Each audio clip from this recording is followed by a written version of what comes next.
we have seen probably one of the greatest runs, if not, you know what, I'm going to say it, the greatest year run by any artist I have ever seen. No one can touch what happened this last year.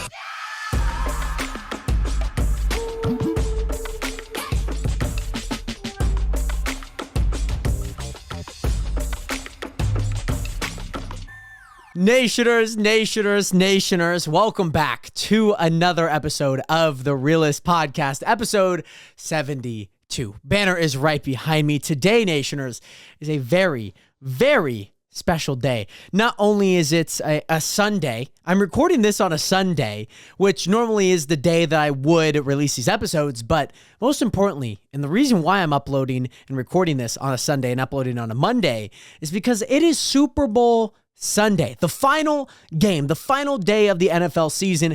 It is a massive, massive event here in America. It's kind of like even championship finals over in Europe, sometimes even the World Cup in general. It is our big finale, right? It's the mecca of everything, business, advertisement, gameship, of course, sports. It's the biggest game. Just like Drake said, big as the Super Bowl. Nationers, welcome back. I hope that you guys are doing well. Having a great week. This week for me, as a fan of sports, has been rocky to say the least, but also great in other aspects, in other departments. Nationers, we've had a lot of predictions over the last few weeks on what will happen, especially with the trade deadline coming up in the NBA. Obviously, the Grammys just passed, the Super Bowl and NFL awards just passed, and I'm recording this right after the Super Bowl, so I know who's won MVP. Jalen Hurts, very well deserved. That entire defense should get an MVP award as it is. But then on top of that, also, I've seen all the trade deadlines. I've seen everything. The Grammys have obviously passed. I have the laptop here, by the way. I don't normally pull up the laptop on episodes very often. I feel like I should do it more because it is kind of nice seeing and reading the list that I have. So, Nationers, some pre-topics that I have before we get into Kendrick Lamar's halftime show, the Super Bowl as a whole, all of the advertisements that I rated, every single advertisement in there, I've ranked, I've given my thoughts on. I don't know how many there are. If you guys know, when you list things like A, B, C, D, they'll eventually become a point, kind of like an Excel or like Google Sheets. It'll go A, B, and then it'll go down to BA, BB, BC. We got all the way down to BW. So 26, 52, 78. We're close. Almost 80 advertisements. I know I missed maybe one or two. There were some ones locally here. There was like this one guy that had proposed to his wife on an advertisement or on a commercial, that is. I say advertisement, but it's a commercial. On a commercial, and then at the very end, we found out what she said. I mean, obviously, it would be kind of weird if she said no. It'd be kind of weird.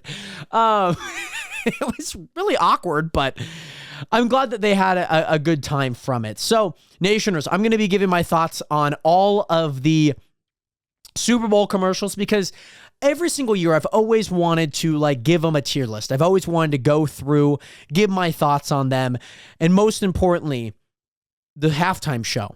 The halftime show by Kendrick Lamar featuring SZA, featuring Samuel L. Jackson. Serena Williams even made a performance, a cameo, that is, not a performance, but a cameo. We also had Mustard come on. There was a lot of great things to talk about that, my opinions on it.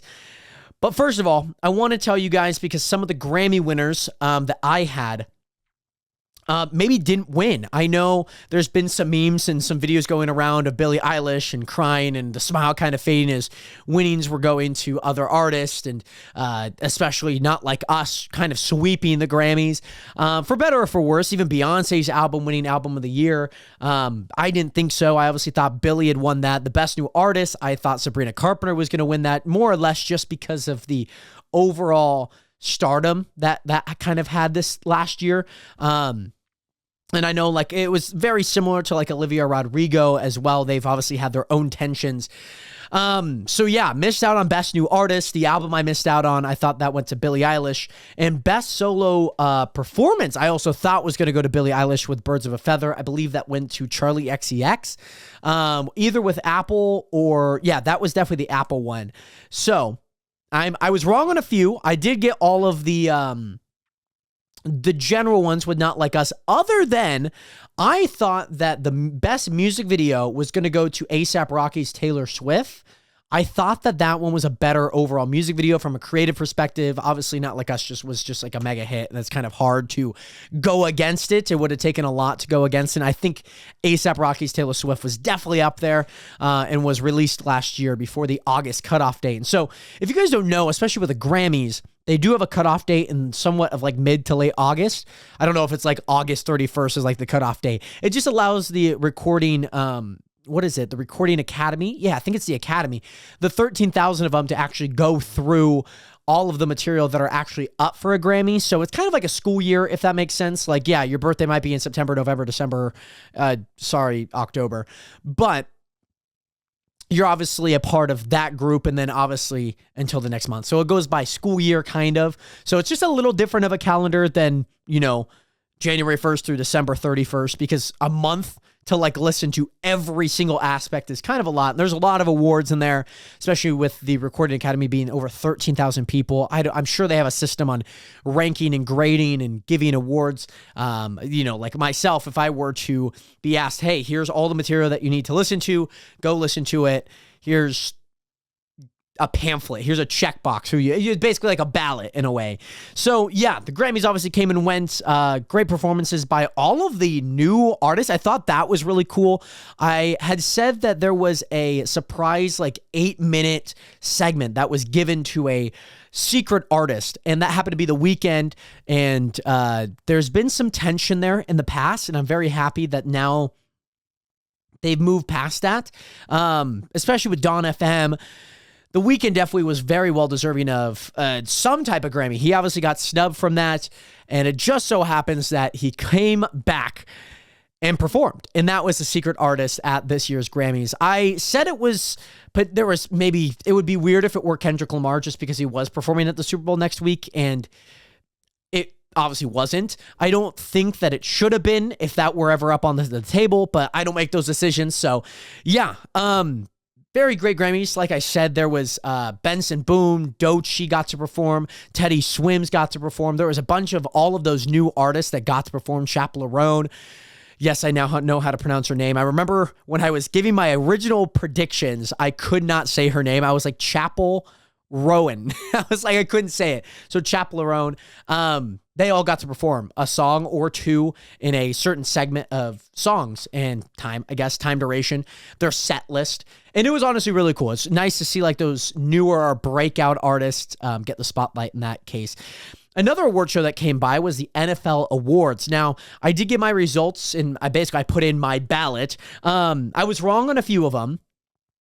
In regards to the NFL results, the MVP actually went to Josh Allen. I predicted it would go to Saquon. Very well deserving. I was definitely a Lamar MVP fan. But I do understand that like Josh Allen, hey, yeah, the stats maybe don't back it up entirely, but that team, the Buffalo Bills, was there because of him. So Josh Allen, obviously rightfully deserving of the MVP. Lamar came second by like 20 odd some points. Saquon was my original pick. He ended up actually getting Offensive Player of the Year, which is very well deserving. Lamar was going to be my guess, so it was going to be Saquon Lamar. And then, of course, Coach of the Year. I thought it was going to be Dan Quinn with the Washington Commanders. It happened to be the Minnesota Vikings head coach, Kevin O'Connell, which very well deserving there as well, because both teams were not predicted to do very well preseason. Maybe go 5-12, get a few wins here and there, depending on who you're going against in your schedule. But it happened to be a really good season for both of them. Minnesota Vikings obviously got I think 15-14 wins this season. Dan Quinn and Jaden Daniels obviously went to the NFC Championship, which obviously that doesn't matter in the terms of voting, but it definitely will sway some people. Yesterday, I also got to watch the NFL Celebrity Flag Football game. That was honestly a ton of fun. I'm usually not too privy on like things like that. I would love to be in one day. Obviously, if things do go well and things take off, I think it would be cool to be draining threes, with Jesser and T-Jazz, and who knows, maybe Snoop Dogg's a part of it as well. I think that that's all super cool. And this one had like a lot of content creators, had a lot of like actors and actresses, and then also had some people in the world of like hip hop and music, like Glorilla. She was even commentating, like that was super cool. Angel Reese was on the sideline. You had Ryan Clark and what was the other coach? Why do I not remember what the other coach was? But yeah, you had Drewski as head ref. There was a bunch of it was chaotic. And I think like past me would have been like, come on, I just want to play the game. But it is a little bit entertaining, especially with Kai versus Speed being that. And it just so happens it was a really good game. They tried to play by traditional flag football rules, like you can't throw laterals or you can't run if you're the quarterback. But it's a celebrity game. Like we're going to play somewhat decently normal football from what they know. But also I do want to mention that there was some NFL flag football, like Team USA, people on the teams, on each team. So they had actual like flag football players there. Both of them, I think all three of them scored, which was really, really cool. And yeah, it was a really good game. Quavo happened to score the game-winning touchdown, which was insane. And yeah, overall, a really cool event. Jordan Giles? Is it Giles? Is it like CH? Because I always want to say it with like a G and not a K. Jordan Giles.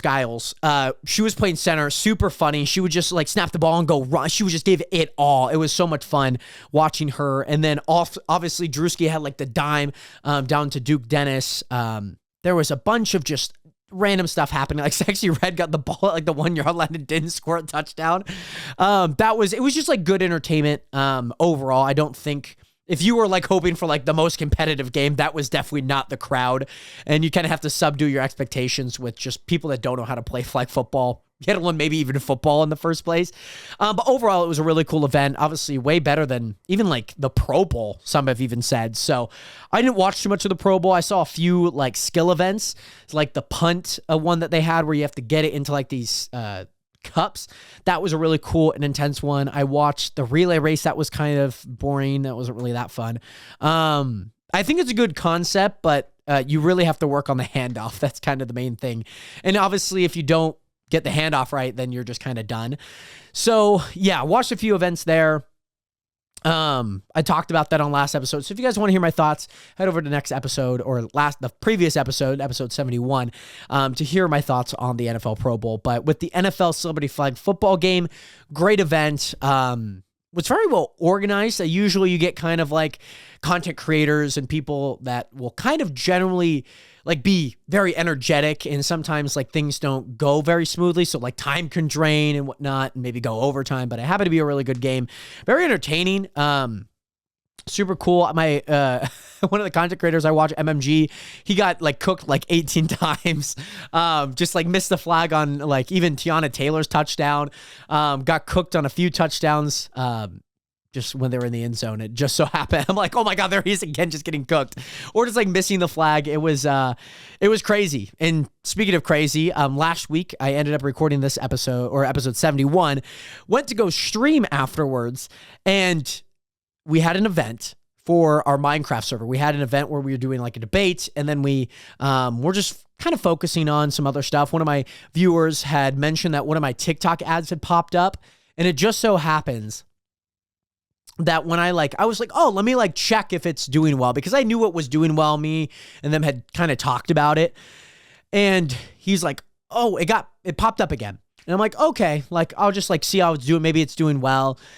And it just so happens like my brain gets a little bit scattered. I open up Instagram and I see breaking news that Luka Dončić is being traded to the LA Lakers for Anthony Davis. And there were other people a part of this trade, but my jaw dropped. I was very confused on why this happened. This entire week, we've been hearing different things from the GM to like the somewhat of the owner. I don't know, like the president of the team. It's been crazy to say the least. And I still can't fully wrap my head around it. It seems like the entire Dallas Maverick organization has put a smear campaign on Luka and his conditioning. I mean, that man, I'm a big Luka fan. I'm a big Dallas Maverick fan because of him. I went to a game where they scored a 30-0 run against Oklahoma last year. Absolutely insane. So it was super cool to see them go to the finals. Have some pretty tough matchups with the Timberwolves, who were the number one defense last year, and Luka absolutely torching them in different ways than one. And man, it's weird. My mom, this was one of the things I told my sister. She was like, what? She could not go to bed that night. Like that, like shook her more than it shook me. And it just so happens that when Me and Caitlin were talking about it. My sister, that is. Well, I was going to be like, oh, yeah, we're going to tell mom. And mom's not going to believe it. She's going to be like, oh, that's fake. That's fake. That's not real. Because we've like told her stuff like that before. Like, oh, yeah, LeBron, he's playing with Steph Curry. Like, it's not true, but there maybe is like some rumors. So like if she had heard them or maybe had seen them, she would like kind of believe it. But nobody ever heard of a trade. There was no rumor about, oh, it seems like the Dallas Mavericks are getting rid of Luka and they're going to be pursuing Anthony Davis or just some other superstar. I've never seen anything like this. My jaw dropped. I put on my Luka Dončić jersey. I have 0 jerseys from players that actively play for that team. The 4 jerseys I have are a Damian Lillard Trailblazers jersey. I have a Nets KD jersey. I have a Jimmy Butler Miami jersey. And now I have a Luka Dončić 77 jersey for the Dallas Mavericks. None of those people are on the team that jersey was for. And it just so happens I bought that Dame one knowing that he would probably get traded. So I was like, I'm going to buy it. Ended up getting a Jimmy jersey for my birthday. He's no longer on the team. He's now on the Golden State Warriors, which is also a huge trade. He played very well. They went on a 73-28 run that I watched live as I was lifting. My arms are very sore because of me lifting. I was like, dang. Oh my gosh. Like, that was such a great game against the Bulls. On top of that, Luka isn't on the Dallas Mavericks anymore. It's not on there. And KD's not on. I wanted to get that jersey. I like him in a number 7, so I happened to get it, knowing that he was not going to be on that team anymore. So, yeah, just a list of crazy deadline trades. There's some people that I'm not going to mention here, but Luka being the biggest. Brandon Ingram surprisingly went to the Raptors. I didn't think he would go there. Jimmy Butler, DeAndre Hunter, didn't think that he was going to move over to the Cavs. They got rid of Karis LeVert there, if you know ball.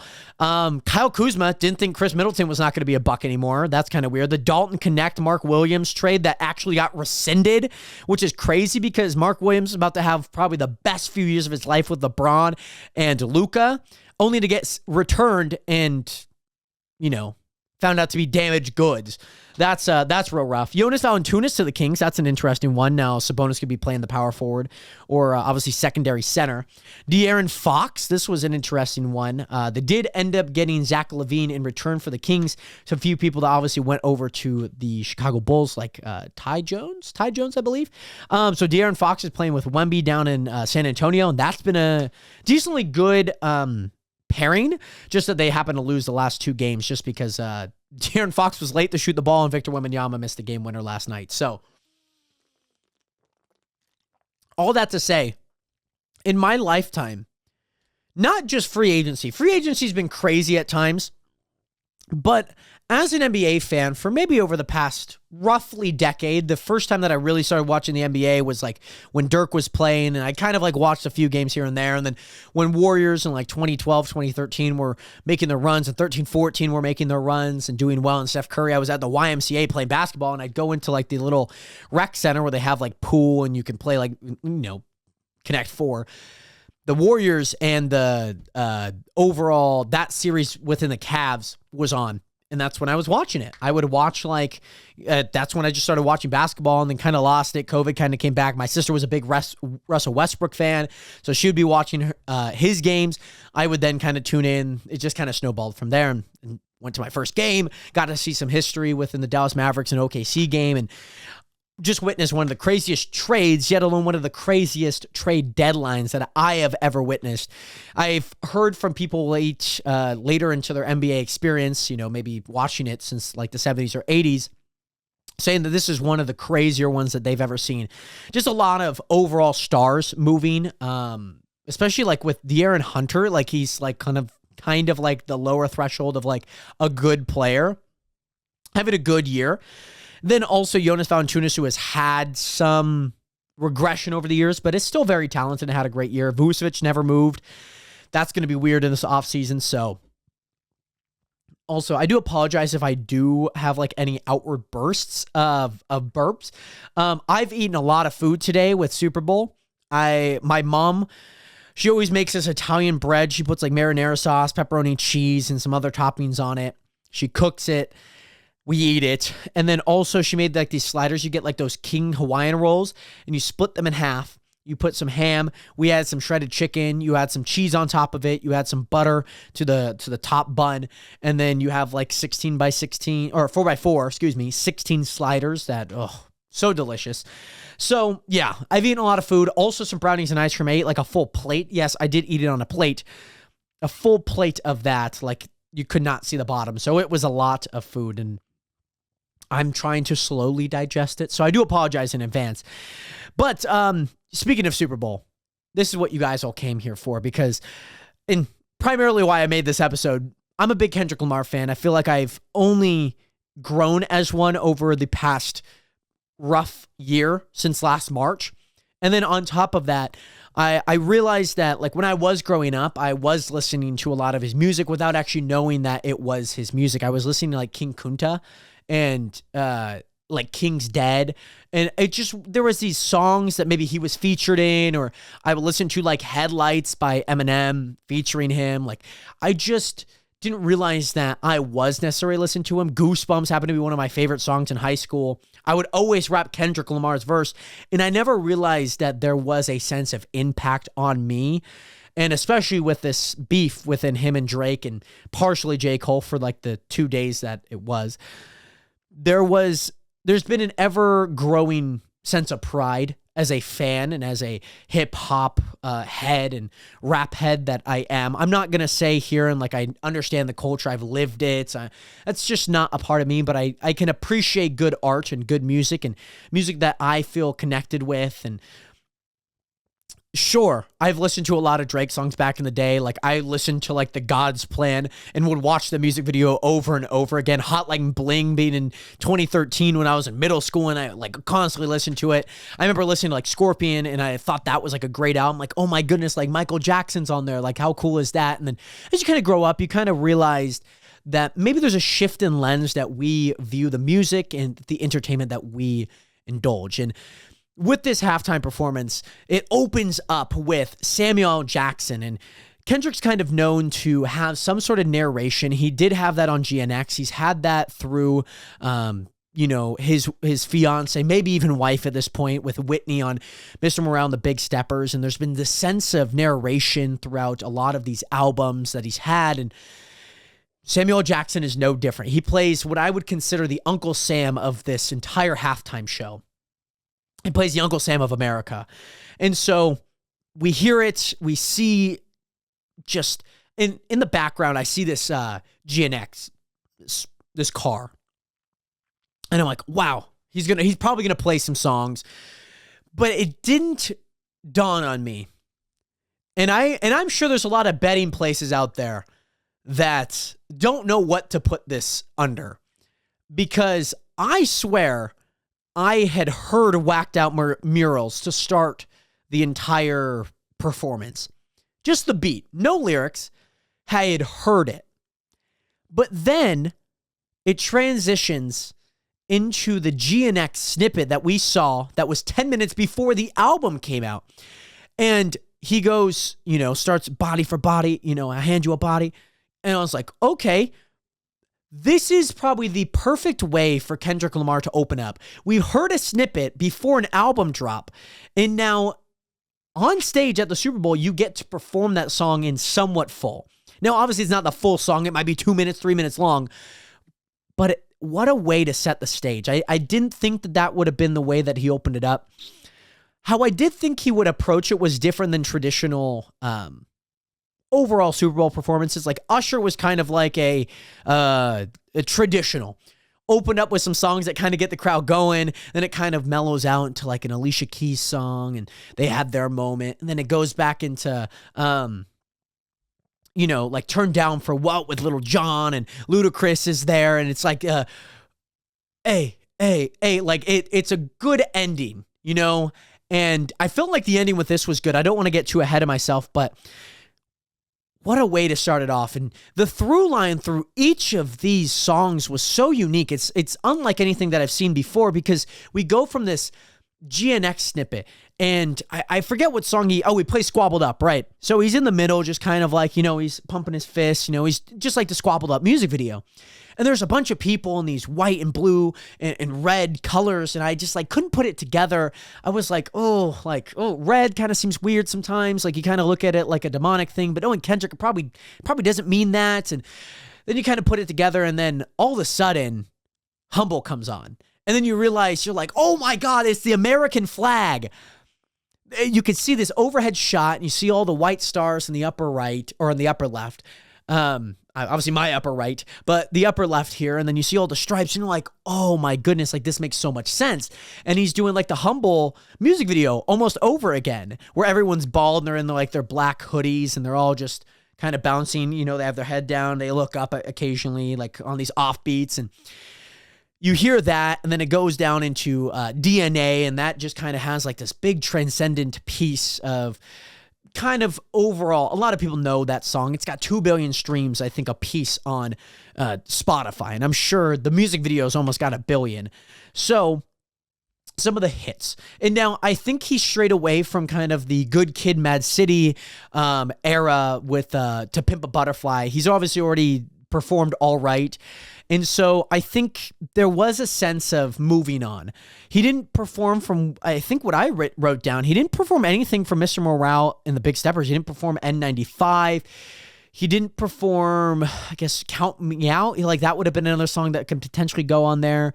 There wasn't any song. GNX was probably the perfect representation. That, like, it was just this big GNX collective after DNA and Humbled, and it's beautiful because there's this sense of progression and storytelling, and he was on this Apple Music video or Apple Music interview with Daneska and Ebro, and they're asking questions, and she asks like, oh, what's like one word that you would describe your halftime show? And he was like, storytelling. And boy, was there storytelling. I'm sure I'm going to listen to like Dissect Podcast or Pearl Fountain on YouTube and be like, wow, okay, I seen that. I just don't know what it means. So thank you.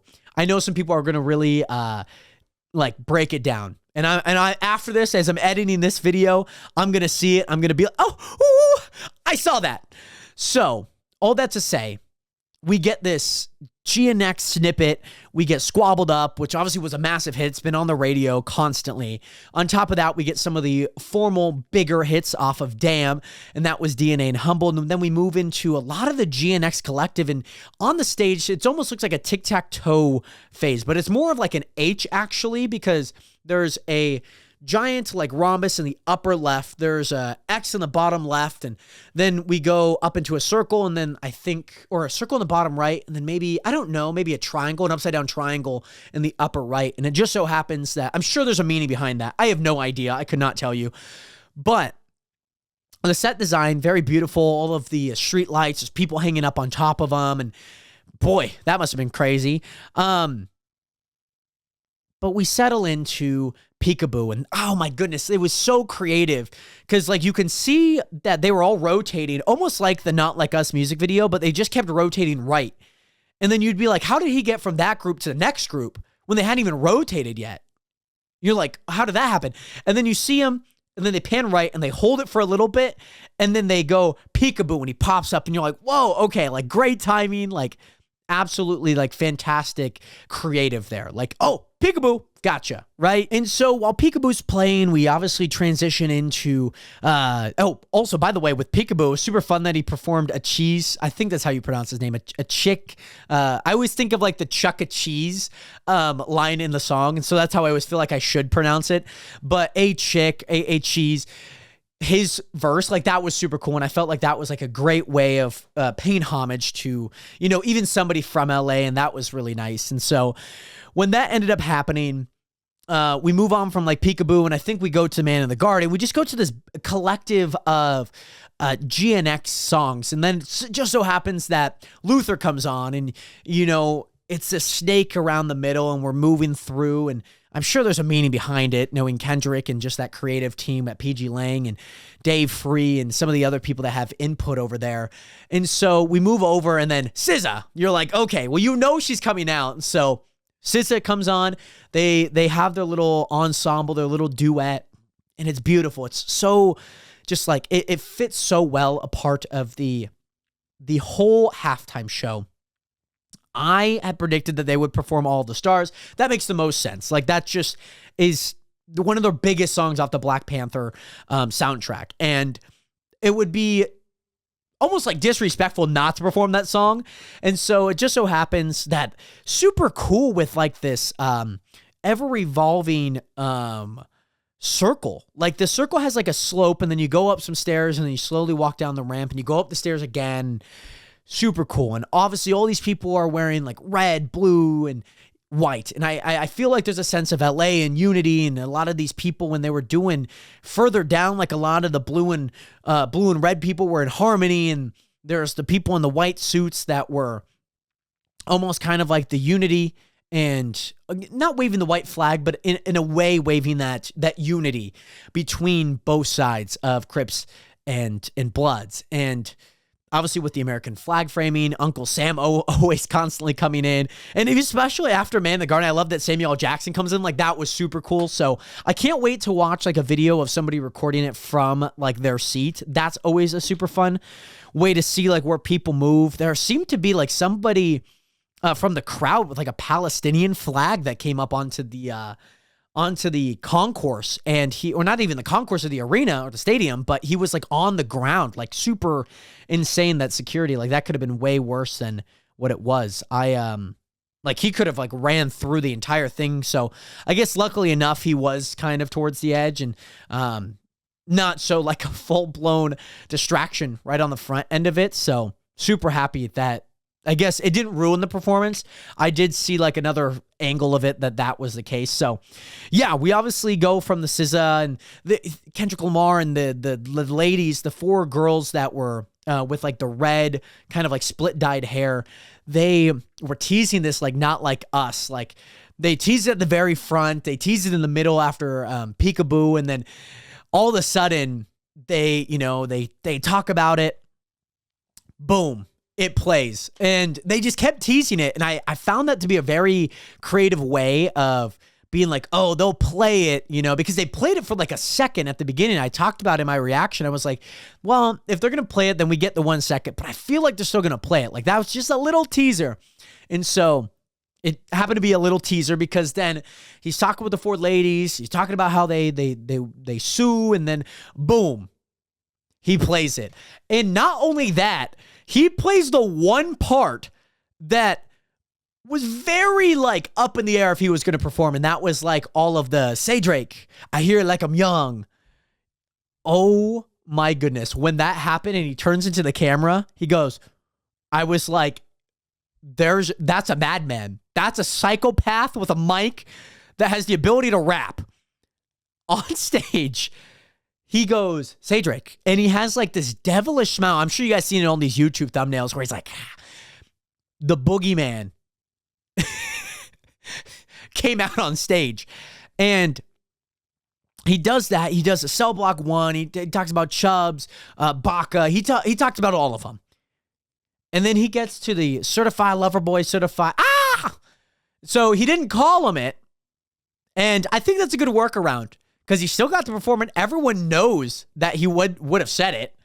And maybe just to save grace, they still performed the parts that were a little whew. But then, the trying to strike a chord. What's that? How does trying to strike a chord? It's probably A minor. The entire audience, and I'm sure everyone at home, you could just hear it in the stadium. It was so loud. You thought the Grammys was loud? The Super Bowl. Bigger than the Super Bowl. It was so loud. Them screaming A minor. And yet alone, he's wearing a chain with an A minor symbol. Now, in music, yes, that is proper. It's a lowercase. That is insane. That's the typical font that you would find on sheet music. That's what you would find. Like, that's the font. On his chain, that's what you would see. That is insane. And obviously, you know that he would have played the TV off, especially yelling mustard. He sang his whole back half of that song. And I think he introduced it well. I think every transition just felt so perfectly crafted. It was just so masterful in the way that we blended from one song to the next and had this whole storytelling aspect. And the special guest, you had Serena Williams, you had Samuel L. Jackson. Obviously, SZA we knew would be there. So I don't know who the surprise guest. I'm assuming it probably was Samuel L. Jackson, because that was probably the last person I would have thought to be a part of this. Serena Williams crip walking. That was insane. And not only they had her crip walking, they go over to them performing, and then they cut back to her crip walking. Like, they're like, you know what? We need to show this again. absolutely insane. And my mom, she's been singing ever since the halftime show. They not like us. They not like us. They not like us. They not like us. I'm going to admit it. When that song came out, I remember taking my girlfriend home.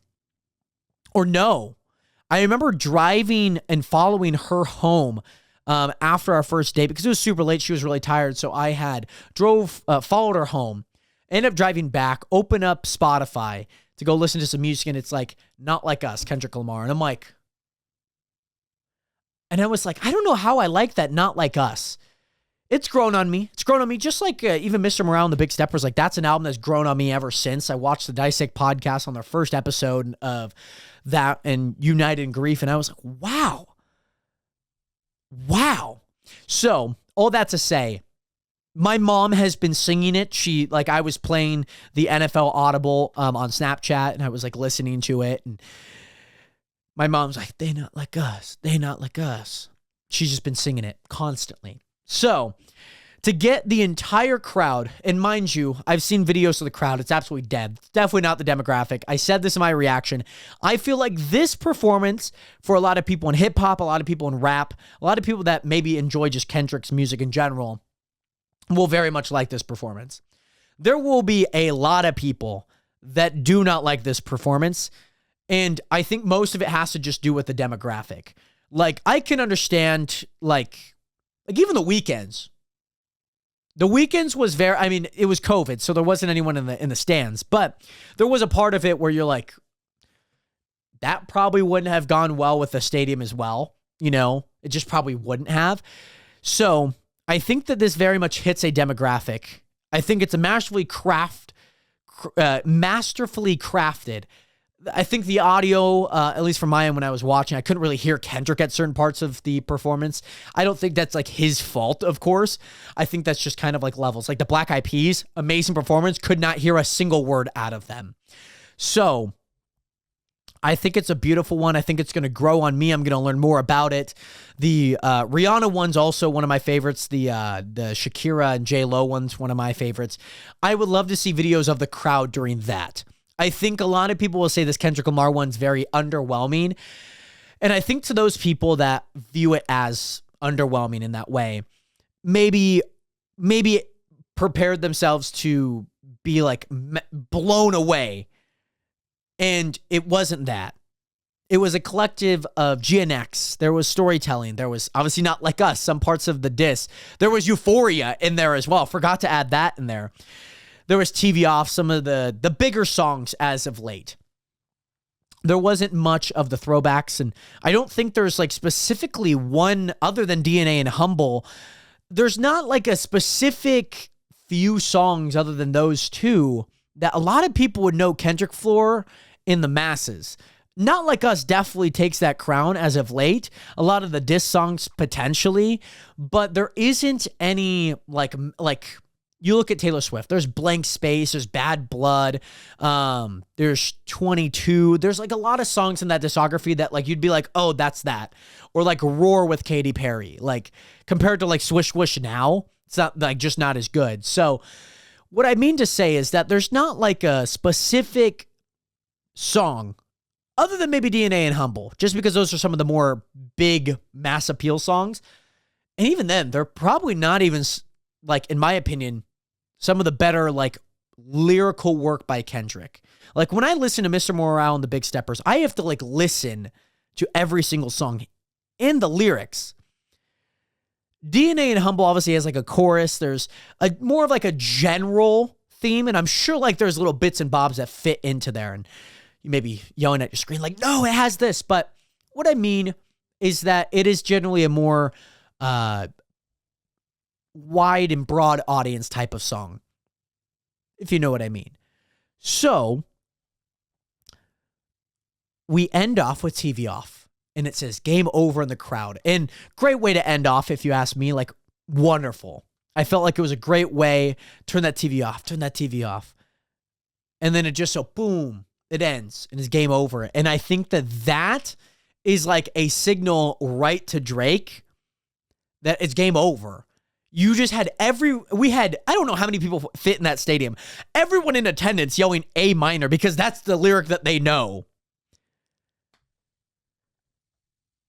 that was the game over. And I'm sure I'm going to watch Professor Sykes or the Company Man's take on a lot of these. I always like Professor Sykes, and I always like the Company Man and their thoughts on this, because I think they come from different perspectives or different angles at this performance. I really like Professor Sky's, not Sykes. Maybe it is Sykes. No, it's SK. No, Professor Sky, I think. The professor. I always love his takes. I loved his GNX analogy, especially with and what that meant as a car and why that was the angle that Kendrick Lamar was taking. You know what? Just because it's Kendrick, I need to open up Spotify just to be sure that he didn't drop anything. Because this is a part of my thought here. Is that he very well could. He is not. There's no drop. This would be a perfect time to. A very perfect time to. So I'm sure Kendrick Lamar's, a lot of people are going to go to that GNX album. I'm sure that's going to be, a lot of songs are going to get obviously certified in their respective ranks, golds, platinums. I don't know what levels those are, but regardless, we see the TV off. We hear it. Not that the TV turns off, but it goes to the wide cam. Sorry, I have so much brownie and ice cream. It's like coming out. It's belching out of me. But we see the TV off. We hear it. And it comes up to the widescreen. It says game over. And you just know that that's a message. That's just not there to like be there. We knew a part of TV off that he would be like walking into New Orleans with the etiquette of yelling, "Master!" We get to hear. We get to see what is probably the greatest and the conclusion of the greatest collective year of hip hop. I know that's crazy to say, but 1 year ago, like that did not exist. And as of today, Kendrick Lamar has closed the 11, 12-month chapter run that he was on. It all started with Like That. We then get Euphoria. We got 616 in LA. We got Meet the Grams. We got Not Like Us. We got Watch the Party Die. We've got so many snippets, little things. We got the Squabble Up in the Not Like Us music video. And then on top of that, we got GNX. We got the announcement of the Super Bowl not long before that. And every single month, it seems like there's something coming and there's something brewing. And we've seen the crash out of Drake. We've seen probably one of the greatest runs, if not, you know what, I'm going to say it, the greatest year run by any artist I have ever seen with my own eyes. Game over means that it's game over. No one can touch what happened this last year. Number standpoint, the entire impact standpoint. He talks about this in one of his monologues at the very beginning. They try and sue to take away the opportunity, but I forget the words, but they can't take away the impact and influence. And that was what this halftime show was for. There's going to be a lot of people out there that don't necessarily, they're like, oh, it's kind of mid. I've seen a lot of people post about it. I've seen a lot of people share their thoughts. I think we can still appreciate a great performance. Something that is impactful. I think, and I look at it a lens of like if Drake performed, there probably isn't much impact beyond just like playing God's Plan, Hotline Bling. You'd probably play Way Too Sexy, maybe even Rich Baby Daddy. We would hear some things off of like Jimmy Cook, stuff of that nature, but there wouldn't be much else to that. Just be a bunch of collages, him maybe changing costume like once or twice, maybe a guest performance by someone. But right now, Drake has no one. And that hole was dug by himself. There's no friends in the industry. But at the time, he had plenty of friends in the industry. And sure, maybe there's like a motif, and it's not really true, but there's a sense of digging your own grave. The old analogy of doing that. And I put it in terms of if somebody else performed And I look at this performance as more impactful than a pure entertainment standpoint for those in attendance, and obviously those watching at home that maybe find this a little dull, a little bit boring. I think there wasn't any moments where I was like, oh, I heard the GNX snippet at the beginning, and I was like, oh my gosh, like this is a song. I'm pretty sure he's going to like continue it. He ended up continuing it. I got to see, we know the SZA, we know Luther, we knew all the stars. We knew that those songs would have been performed. We knew that the TV off, a great ending off onto it, Not Like Us kept getting teased. And this was an impactful performance. We will look back at this years to come being like, damn, we're going to start, damn. And just like everything that Kendrick does, there is always this relapse of thought where we went from damn and we went to Mr. Morale, and Mr. Morale made me go back to damn. And now with GNX made me go back to Mr. Morale and the Big Stepper. And with whatever project and whatever thing Kendrick Lamar has next, it will probably bring us back to GNX. And who knows, maybe it'll bring us back to his entire catalog, because a lot of these songs kind of, you see a progression of where he's at mentally, psychologically, of what his thought process and music and creative writing is at. What is his intention? And you don't win a Pulitzer Prize for nothing. You win that because you earned that. That's not just like like a high five and like a Medal of Honor, Ellen has a Medal of Honor. Ellen.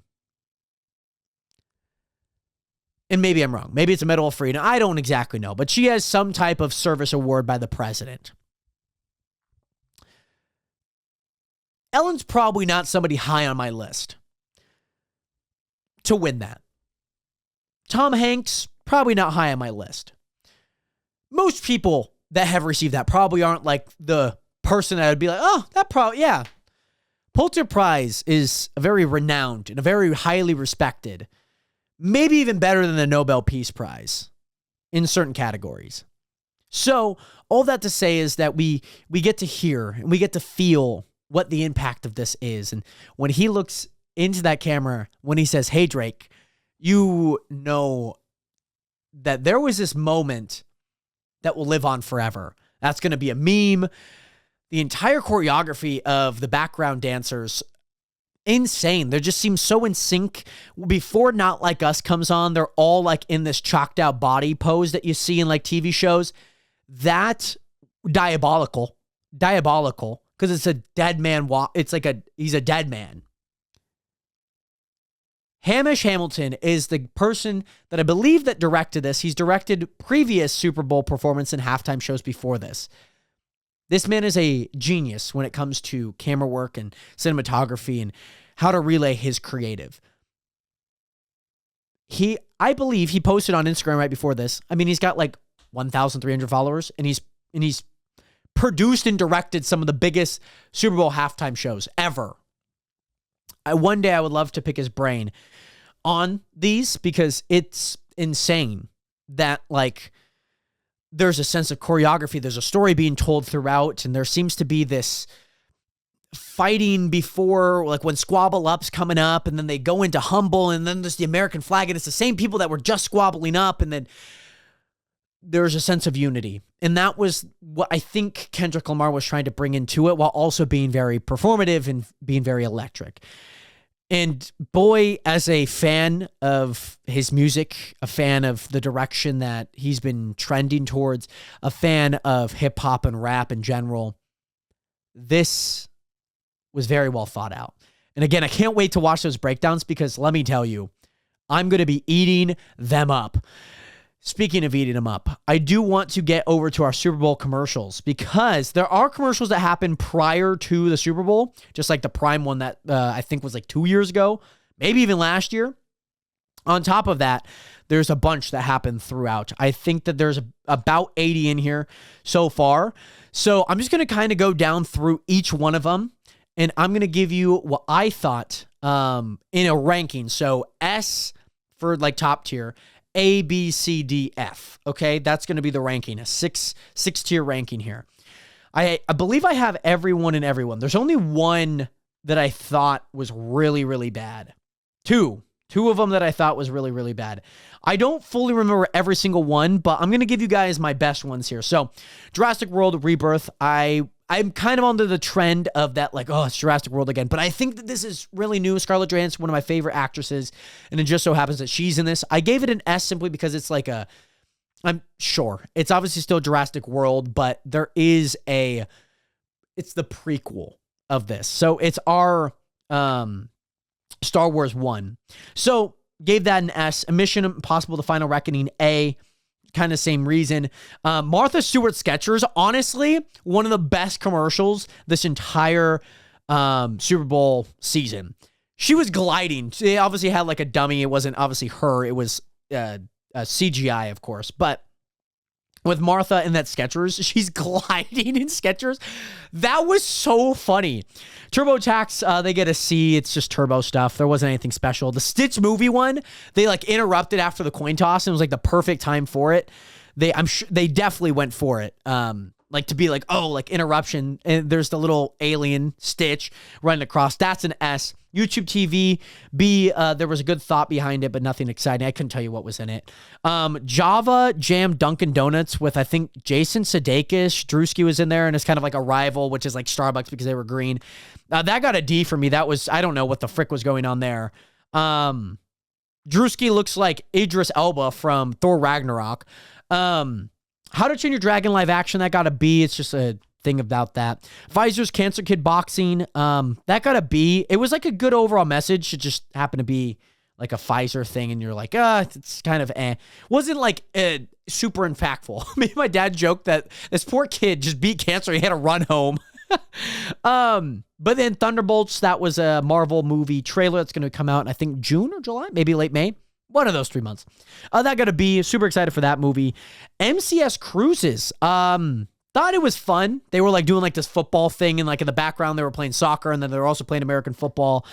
Super long commercial, but really enjoyed that. Little Caesars with the Crazy Puffs, that was super funny. The eyebrows, super great. Then they had T-Mobile Starlink, that was kind of all right. Cool link up there. That got a B. Homes.com, they ruled last year. They get a B, or they get an A for me for their first commercial, being like the Morgan Freeman, like where he tricks him into saying Homes.com is the best. He's like, ha, gotcha. And then, the first Ray-Ban Meta got an A from me. Super funny idea. I did not know that was Chris Pratt. I don't know if Chris Pratt's on Ozempic, but I did not realize that was Chris Pratt. It made sense. I didn't think it was. I was like, maybe that's Chris Pratt. Apparently that was Chris Pratt. And Chris Hemsworth, if you watch the commercial. IndyCar on Fox. I love that they're like providing like a platform for some of their new not artists, but new race drivers. So I thought that was really cool. Their first one got an A, or a B, excuse me. Doritos. This Doritos one was like a fan one. I told my dad, I'm like, that's such a great idea. Have fan submissions for a Super Bowl commercial. You get free advertisement. You don't have to do any of the legwork. You get a fan edit, great promotional. People promote it. They try and vote for it. That got an S, where like the Doritos takes over and it gets flung across the room and then goes out, and then they eat it in the in the UFO, and then the UFO splits. And then he's talking to the alien about Doritos. That was supreme. They had Adam Devine in The Circle. The first one was all right. I was really confused, so I gave it a B. Michelob Ultra with William Dafoe, and I forget the actress's name. I seen it in a post, but I don't know who she is off the top of my head. That one got an A. I thought that was really funny. The Disney Hulu, that got a D. It's just commercials that they've done anyways. They just kind of promote like, oh, this is on Hulu, and it kind of has a storyline.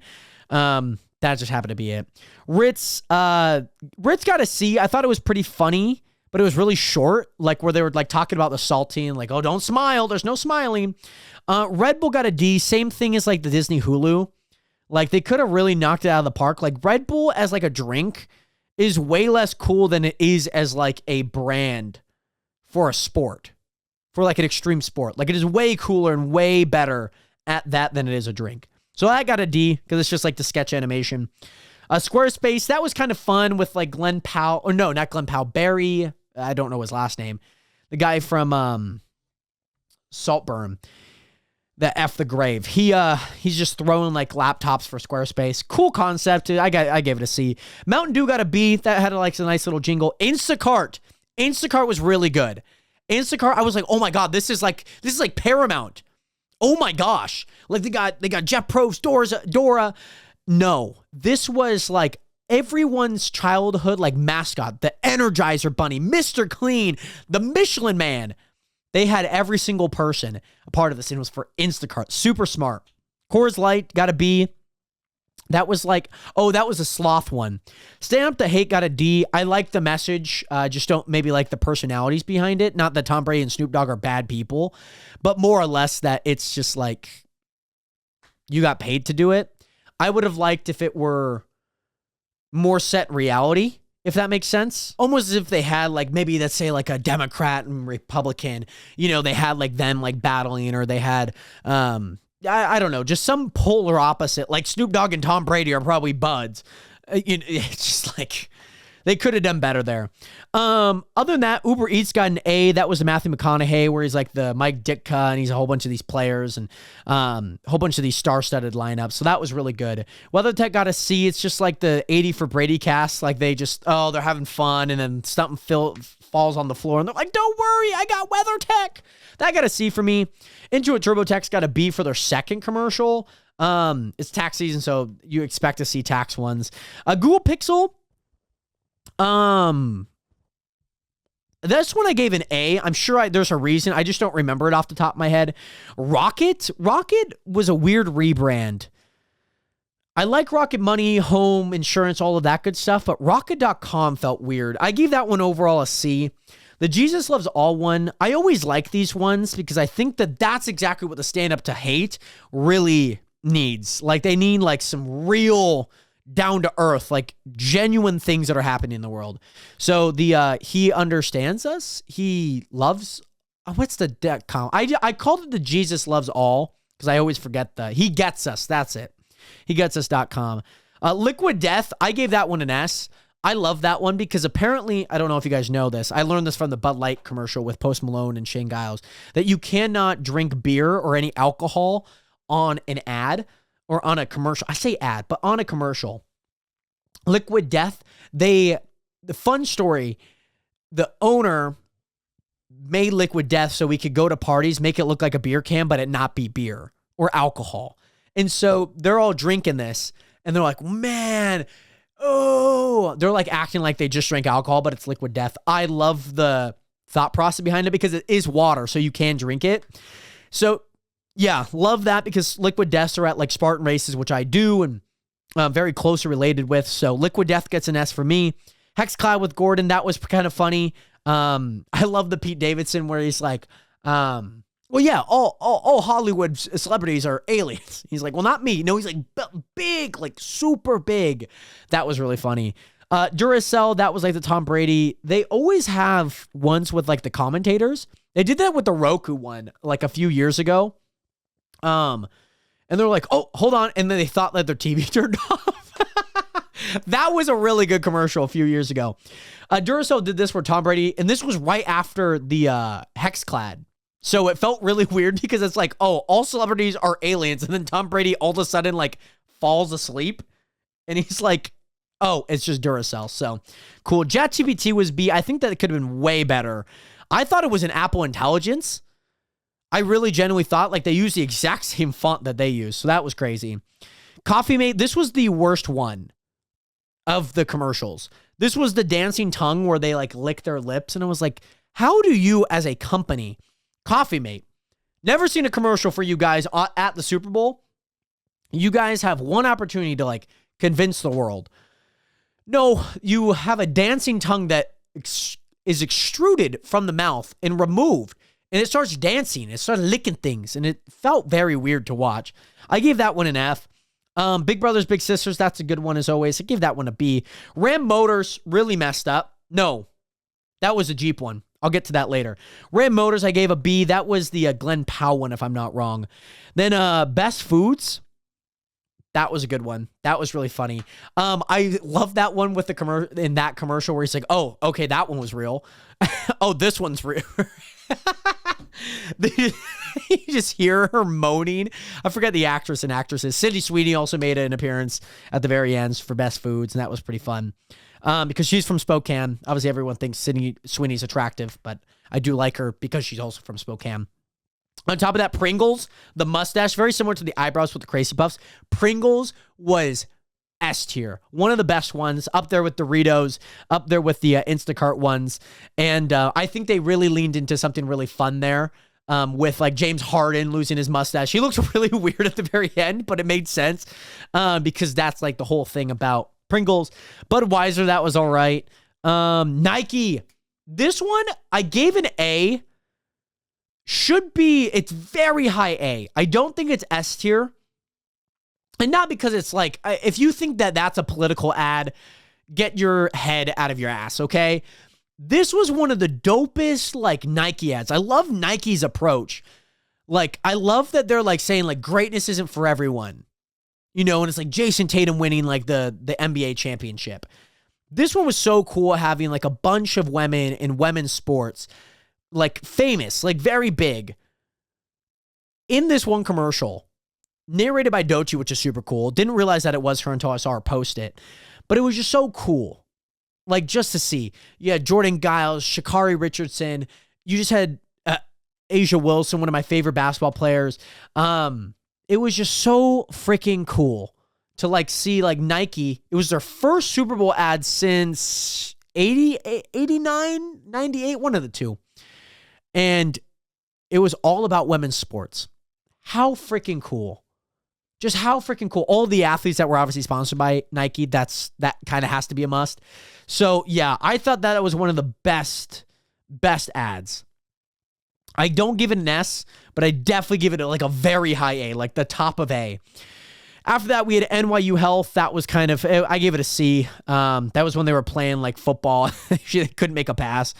Breast cancer, your attention, please. This was the one with like the boobs in your face. And I was like, oh, this is the Carl's Jr. commercial that I've been waiting for, because I knew that Carl's Jr. was going to have one. Not that I was like waiting for it, because I don't really care about Carl's Jr. But I was like thinking that that's what it was. And I was like, oh my God, like I'm with my dad. And we're just staring at a bunch of boobs. And I was like, oh, maybe it's the Carl's Jr. And then no, I was like, maybe it's a brawl, like a Victoria's Secret or something. It didn't feel very Victoria's Secret or like pink, but I was like, maybe it's a bra one. Like, I know there's a company out there that like has commercials like that. No, it was actually a breast cancer awareness like commercial. I gave that one an A tier. That was like a really good messaging, like kind of like, I love that they had like a, not dramatic irony, but they subverted my expectations. I was like, oh, where is this going? And then only for it to be like something really serious. And that was really cool. Angel Soft bathroom break, creative idea. I gave it a B. Reese's Lava Cup, funny commercial where they're all trying to eat the lava, but it's actually the Reese's Lava Cup. NFL flag football. This was after halftime. Great ad nonetheless. Gave it an A. It just kind of promotes it. Tubi was kind of underwhelming. They had a B at their first one. Their next one's not that great. Salesforce gets a B. We've always seen Matthew McConaughey for that. DoorDash was a C. That was all right. That wasn't anything special.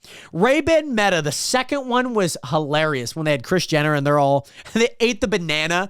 That was just like very creative, where Chris Hemsworth's eating the banana.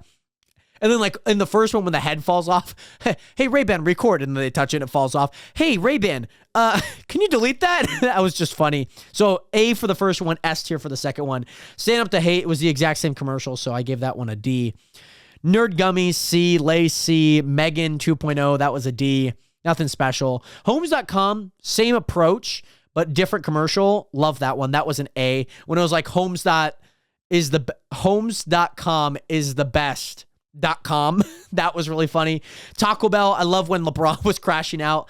Doja Cat's kind of weird to see nowadays. I don't necessarily know like where I'm at with that right now. Just feels weird after like her last album and kind of the image change that's like very drastic, and like her living her best life. It just feels weird. But she was a part of the Taco Bell ad, and then LeBron James like, Taco, frick, man. And then at the very end, he like throws his meal down. He's like, I should have been part of the commercial. That was really funny. I gave that one a B. Haagen-Dazs, boring as heck. That was a D. Bud Light, that was actually pretty good. Bud Light's been on the uptrend ever since their controversy a few years ago. So definitely on the uptrend. And Yeah, overall good commercial. They obviously had Shane, Post, and Peyton Manning all a part of that. They're handing out Bud Lights to everyone. That was their invitation to come join, and that's kind of like the culture that they're trying to build back for Bud Light, especially after a lot of controversy over the years. Him and Hers, I did not like this commercial a whole lot. I think it's a very creative commercial. I don't know too much about Him and Hers and the whole like little thing, the little bottle, and they're like trying to revolutionize like weight loss. I was like, living a healthier life. I'm like, I'm not the one to prescribe things like that. Sure, that might be the best opportunity for someone maybe that is obese. They had definitely a different approach, kind of like this burn film, when they had like a bunch of just things popping up, and it just seemed like so whoa in your face. And talking about obesity at 74%, I was like, that's a lot. So you hear these statistics, and then they obviously throw in like the Him and Hers at the very end, and I was like, it's like they were like showing Ozempic but didn't say it by name, and I feel very indifferent about it. Just because like there are some genetic things that do happen with obesity, but I'm just like, get into the gym. It's going to take time. You're not going to find that within 2 weeks. Don't sign up to Spokane Weight Loss and you're going to lose 16 pounds in 2 weeks. You're not going to do it. You're going to lose 16 pounds in like 6 months. It's going to take time. So, yeah, I don't like the overall approach. I like the messaging behind it, though. Poppy, that was fun. I've seen that commercial before. That was a B. Zeem, John Stamos. I don't know what was going on there. Both commercials were very confusing. I think it's like a new streaming service. That's going to be like Quibi, in my opinion. Jeep, I thought this was going to be a Ford commercial. This was a Jeep commercial. What are you doing, Ford? How? Subverting our expectations. I was like, oh, okay, Harrison Ford's talking about stuff. They show like a car, and it was like the early development of a car. I'm like, oh, it has to be Ford. No, it's a Jeep. So, yeah, missed out, Ford. Ford actually gets an F. Jeep got a C. It's nothing special. It's a car commercial. Tubi, their second Tubi commercial was awful. No point in it. Star Wars 12, that was a B. Don't remember much about it. Dove, confident in their body type. That was like I think the little kid when she was running, and then like, oh, by age 3, like she'll be running endless, but then by 16, they quit sports because of their body type, and like Dove care and whatnot. Dove's usually not great on the skin, just from what they have in their products, but overall, a good messaging. I gave it a C though. Booking.com, the Muppets, always great to see a nice little collab there, so gave them a B. Bosch, love their slogan there. Like, do this and you're a Bosch. Like, that was super cool, where they have like Randy Macho Man Savage. That was super cool. Who was the other guy in that one? I don't remember. Then Totino's, that was funny. They had the meme guy in there. That was super cool to see him in there. And then this little like alien get trapped in the door, and the kids were like, no! It was so funny. So I give that one an A. GoDaddy.com got a B. Nothing special there. Fetch did like a Mr. Beast giveaway. By the way, downloaded the app, was a part of it, did not win anything. However, very cool idea for people to get to your app. It reminds me of Coinbase when they had just like the thing floating, like the DVD. And it's just floating. But this one was like, hey, we're going to be giving $1.2 million or $10,000 to 120 of you, which is $1.2 million. So, yeah, it makes you download the app because you want to win $10,000. So, and it puts them on the map. But it was a very interesting approach. I gave it a D. I don't necessarily like the thought of it because it felt very YouTube like esque. But Mr. Beast is the closest to describe it. I don't think it's Mr. Beast esque, but it's very much along the lines of it.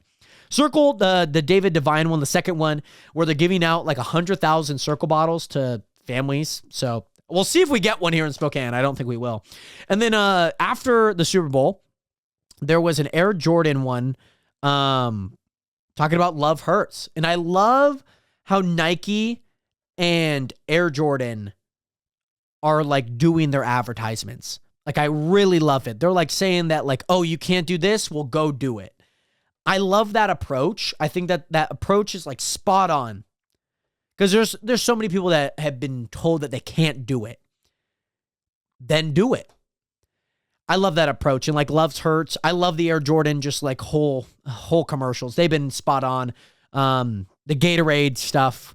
I don't know if Michael Jordan's in any of those conversations, but he's definitely been a big spokesperson for them. So I'm loving that.